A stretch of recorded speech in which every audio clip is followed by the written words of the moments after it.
মা তার মেয়েকে জন্মদিনে উপহার হিসেবে একটি বিলাসবহুল বিড়াল এনে দেয়। কিন্তু কে জানত, পরের মুহূর্তেই হাইঝু নামের অদ্ভুত প্রাণীটি সেই রিয়াকে এক লাফে ওপারে পাঠিয়ে দিল। রাগে ক্ষিপ্ত হয়ে মাহিয়াকে এক চড় কষিয়ে দেয়, কিন্তু তাতে মেয়েটি আরও ক্ষেপে যায়। সে একেবারে চিৎকার করতে থাকে।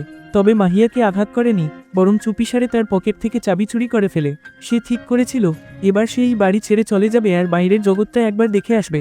ঠিক তখনই মা তাকে পেছনে থেকে এক ঝাঁকুনি দিয়ে অজ্ঞান করে ফেলে। আসলে রিয়া কোনো সাধারণ প্রাণী নয়, সে ছিল বাবা মার গোপন কালো প্রযুক্তি দিয়ে তৈরি এক পরীক্ষামূলক সংকর মানব। তাই তার চেহারা অদ্ভুত হলেও তার বুদ্ধি ছিল সম্পূর্ণ মানুষের মতোই।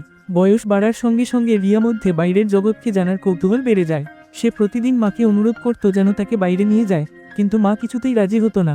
একসময় রেগে গিয়ে রিয়া জিনিসপত্র ছুঁড়ে ফেলে ও শেষে সোজা সিলিংয়ের জানালার দিকে ঝাঁপিয়ে পড়ে। এই দৃশ্য দেখে মা বাবা ভয় পেয়ে যায় এবং ছুটে যায় তাকে ধরতে। অবশেষে রিয়া প্রথমবারের মতো বাইরের দুনিয়া দেখে। ঠিক তখনই হঠাৎ এক রঙিন রোদের আভা ইন্দ্রধনু তার চোখে পড়ে, কিন্তু সে ছিটকে নিচে পড়ে যেতে থাকে। তবে বিস্ময়করভাবে তার শরীর থেকে বেরিয়ে আসে দুই জোড়া ডানা। আর তখনই সে আবিষ্কার করে, আমি তো উড়তেও পারি। এতে রিয়ার মনে হলো সে এবার পুরো পৃথিবীটা দেখতে বেরিয়ে পড়বে। কিন্তু তখনই পেছনে থেকে বাবার গলা আসে, সে কিছু বলে, যেটা শুনে হাইঝু থেমে যায়। এইভাবেই বাবা তার মেয়েকে একটিবারের জন্য হলেও থামাতে সক্ষম হয়।